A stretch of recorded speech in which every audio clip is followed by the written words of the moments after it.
बबुआ ने सहला। वाह बहुत अच्छा। ये लोग सोना जी सोना जी सोना जी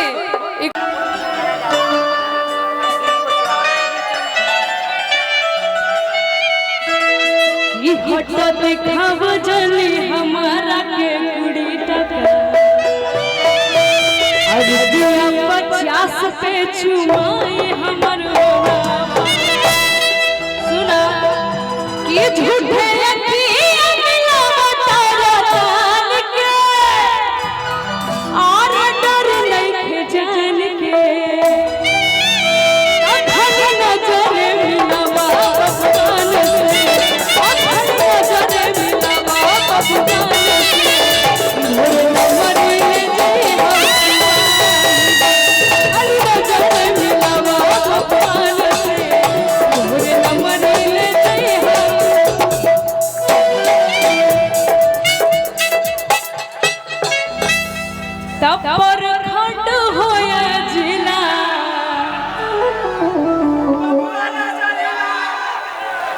बबुआ ने सहला।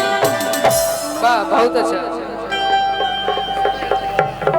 ये लोग सोना जी सोना जी सोना जी ये गनवा के अंतरा गा दी था मुझे नहीं याद है। यही बात है। कंट्रोवर्सी ना करिला हो बबुआन से गइलु सब समाज के लोग होला हिंदू सनातन धर्म माने एगो हिंदू होले लेकिन भोजपुरी जगत में विभाजन के उचित नहीं थे जौना तरह बबुआन बड़े होते हुए भूमिहार बड़े राय जी शर्मा जी सब लोग बा सच्चाई बात का गलती ना लो तो एक हाला हो जाए हिंदू सनातन धर्म से हिला ये बात का है। देखिए मैं आपकी बात को बहुत रिस्पेक्ट कर रही हूँ लेकिन जवन गाना बा आई हमारे मित्र लोग बोली हम जब हम गाएब ना अबे और लोग पंडित जी वाला भी बोली हम जब गाएंगे। ए सोना जी ओने से तो ओने से हमरा कहता रे ओने से कहता रे क्यों गाना गावा यही स्केल बनो। हाँ भैया हम माने लेकिन हम अपन पर्सनल थाउट आपसे कहता नहीं हम के हो रही के ना अरे कि दूध नियन सुध लागे गोरे गोरे का अरे कि बनी जाए जन भूमि हारे के जा।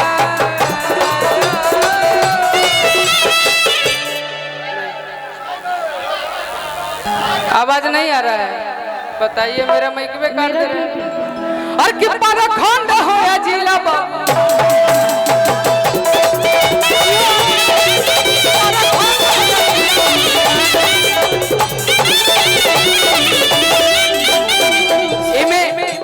बात ना ये गाना। हेलो अंकित जी हेलो हेलो हेलो अंकित भैया थोड़ा सा ध्यान दीजिएगा ये गाना जाति पल्ले में की कोनो जरूरत नहीं है। हाँ हमने वही कहती कि दर्द दिल के बढ़ा के गए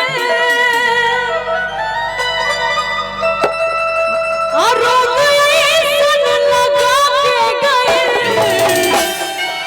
अरे किए धन छूहा में दिन खती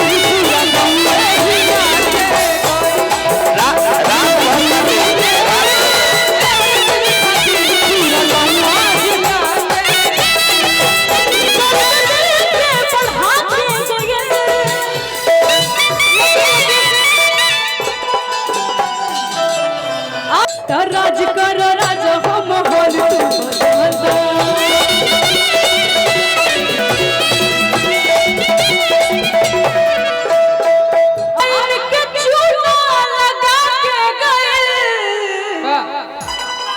आयो बोले भरना पहले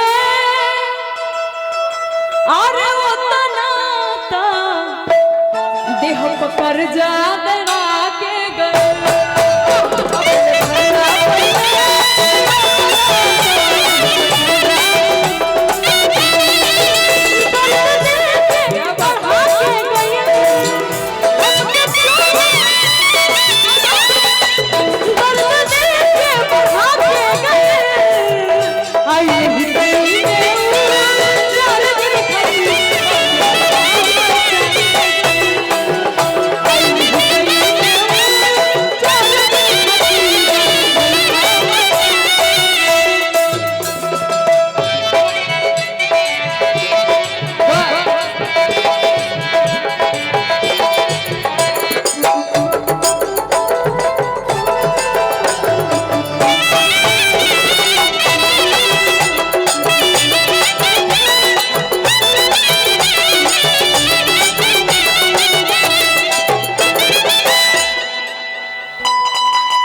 हाँ अरे शिवानी राय जी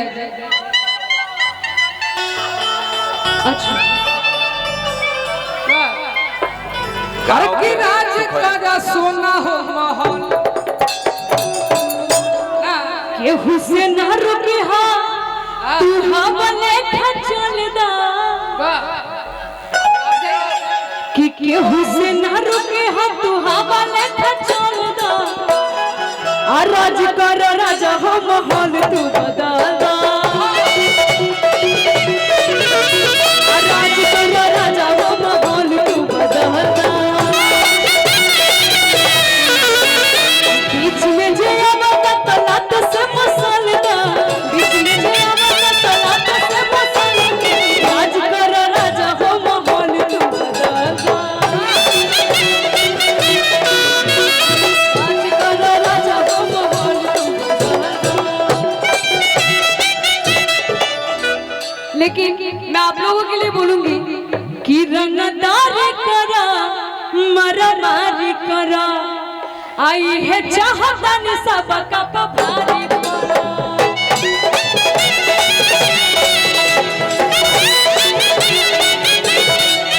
रंगदार करा मरमारी करा आई है चाहतन सबका पभारी करा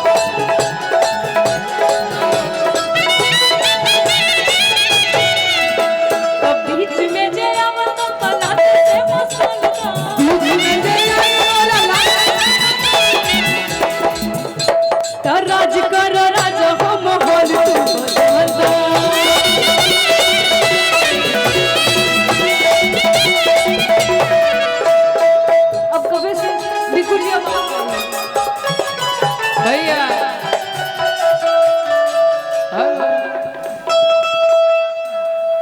विष्णु भैया हाँ पहले सोना जी के जो पसंदीदा गाना आप सुन ली इनका से